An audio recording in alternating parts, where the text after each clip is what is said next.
Ernest Hemingway was born in 1899, and he first made his mark as a writer at the age of 17 when he began publishing newspaper articles.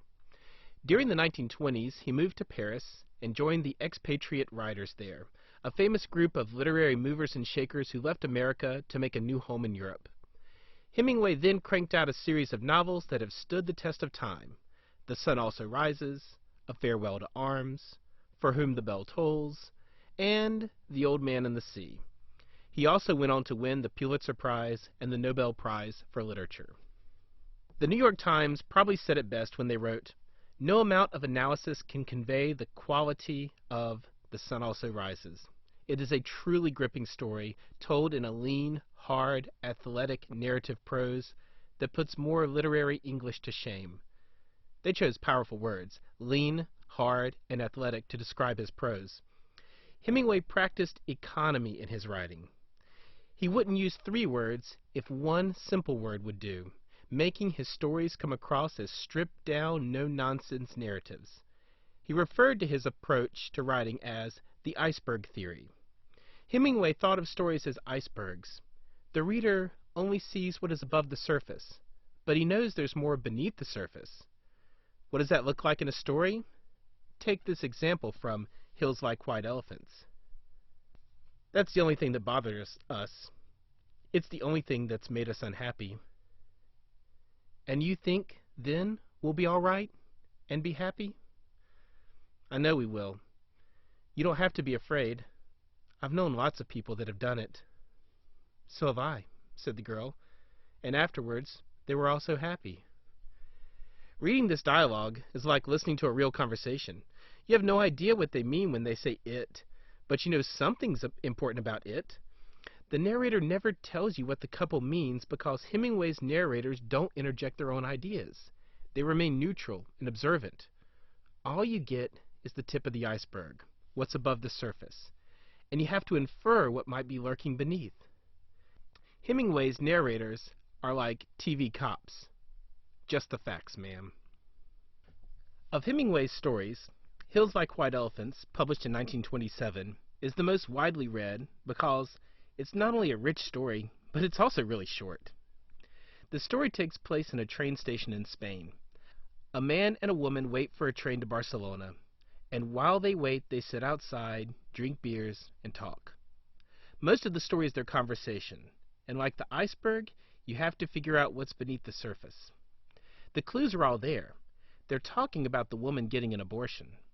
Hemingway's stories are especially easy to summarize because what's happening in the story is generally not all that important. In this one, the man and woman have drinks, talk about the abortion, try a local liquor, and get word that their train is arriving. The story ends with the woman, Jig, saying, "There's nothing wrong with me. I feel fine." If nothing much happens in the story, why is it so famous? A big part of that is Hemingway's writing style. The delivery of the words is so factual, so direct, that it gives the story a voyeuristic feel. It's like you're listening in on this couple who doesn't know that you're there. Going deeper, the story is a great one because Hemingway is making use of some subtle devices to create a story that doesn't need a lot of plot to be great. One example comes from the white elephants mentioned in the story's title. Jig deflects from the difficult abortion talk to observe that the hills near the train station look like white elephants. You know the expression, the elephant in the room? It means the thing that everyone is thinking about, but that no one has the courage to bring up.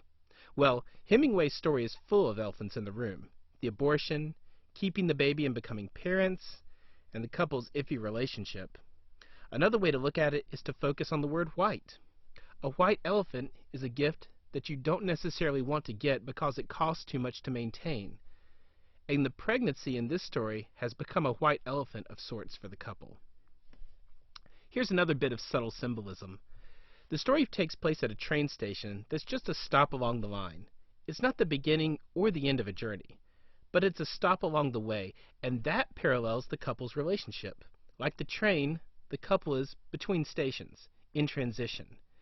Hemingway even takes a moment in the story to draw the reader's attention to the labels on their bags from all the hotels where they've stayed.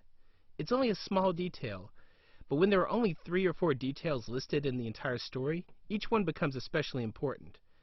This detail reinforces the idea that the couple are in a state of transition. They haven't settled on a plan of action yet. The short, happy life of Francis Macumber, published in 1936, is about a couple on safari. Francis and Margaret Macumber are hunting big game in Africa, led by their dashing guide, Robert Wilson. They hunt lions on one day, and Margaret makes fun of her husband for being a coward. Francis is really bothered by this, and he vows to himself to man up. The next day, he and Robert kill a couple of buffalo. When a wounded buffalo charges Francis, he blazes away with his gun but fails to stop the beast. At the last moment, though, he drops the buffalo. At the same time, his wife takes a shot, trying to save her man. Ironically, while Francis blasts the buffalo, Margaret blasts him. The end. In 1938, Hemingway published another gem, The Snows of Kilimanjaro. This is another page-turner about a wealthy couple on safari.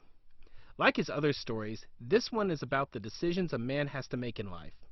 Instead of weighing the pros and cons of parenthood, or whether he's manly enough for his wife, the main character in this story, who is dying of an infection, looks back on his life and regrets wasting his time procrastinating, and regrets wasting his money by marrying a woman he doesn't love.